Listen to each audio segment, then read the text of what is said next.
Hey, what's up, everybody? This is Justin here, and yeah, I know it's kind of been a while that I've done any video of any kind, and I just gotta say that I have been busy for very personal reasons, but it's no emergency or anything of that nature. Just that I've been really busy due to work and my translation class and all that stuff. So yeah, I figured that I just kill some time before my job today and find something to review. And today I want to review at least the first three seasons of Attack on Titan. Now that the final season has recently premiered, and man, has that first episode been a blast. So, as most of you viewers already know, it's based on the manga by Hajime Isayama, and I have not read the original manga. So, though I've been meaning to, just haven't had the time. So, I've been going into this series with a very fresh perspective, other than just the hype that it's just it's like one of the best animes you can see right now. So I came into that with that hype, and all I can say is so far, I haven't been disappointed. Do I think it's the best anime of all time? Currently, no, in my opinion, no, but it is certainly great. So, as probably most of you viewers know, Attack on Titan is about how humanity, or what appears to be the last of humanity, they live within these walls, all because Donald Trump didn't want the Mexicans in. And it turns out that those Mexicans were really Titans.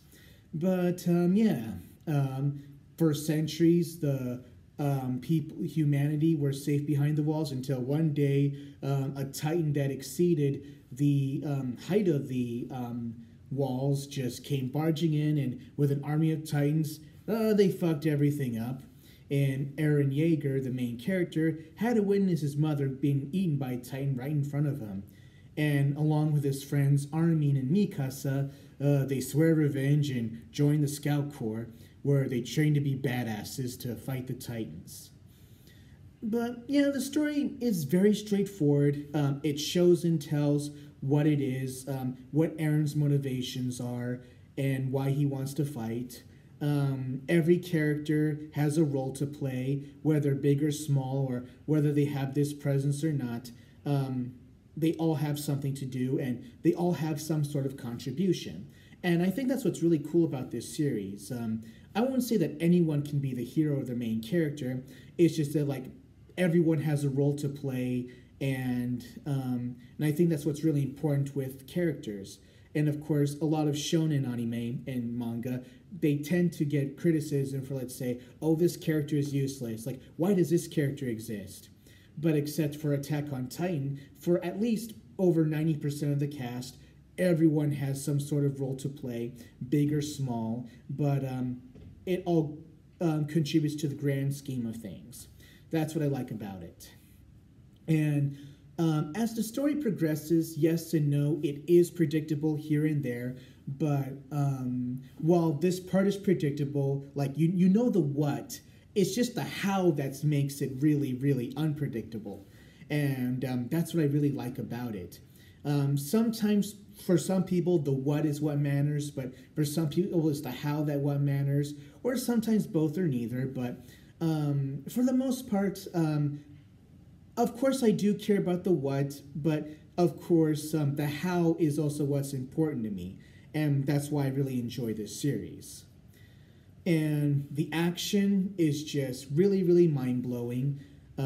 How the world uses these gear called three-dimensional gear, where they attach these things to their body, and it just shoots out these wires to allow them to glide from high buildings to fight the Titans. It creates a really atmosphere of non-stop of excitement, and considering how the Titans, depending on their size and their agility and their speed, these gears don't work. And of course, you really do feel the danger, and you really do feel the fear of some of these soldiers. And one false move can mean life or death. And they really do emphasize this with Mikasa and Levi. And I really find their particular relationship to be one of the most unpredictable parts of this series so far. And yeah, the action just gets crazy. And of course, with the Titans, when they fight each other, oh man, it just puts kaiju movies to shame. But if you want a non-orthodox kind, if you like kaiju stuff, then you'll probably enjoy this one. But it's a different kind of flavor. And the voice acting, I've never watched the dub. I've only watched this series in raw Japanese, no subtitles.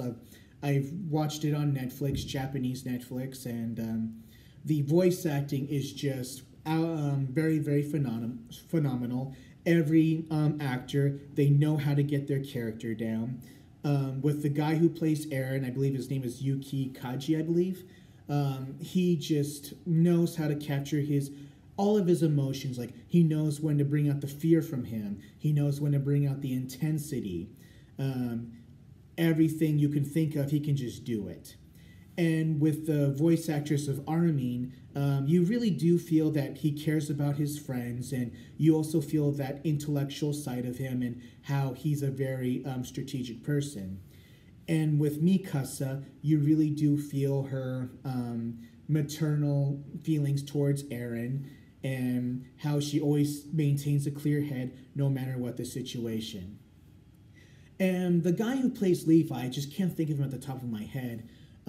He just knows how to portray his take no bullshit, take no prisoners personality, and he's always on guard, and you get that out of him.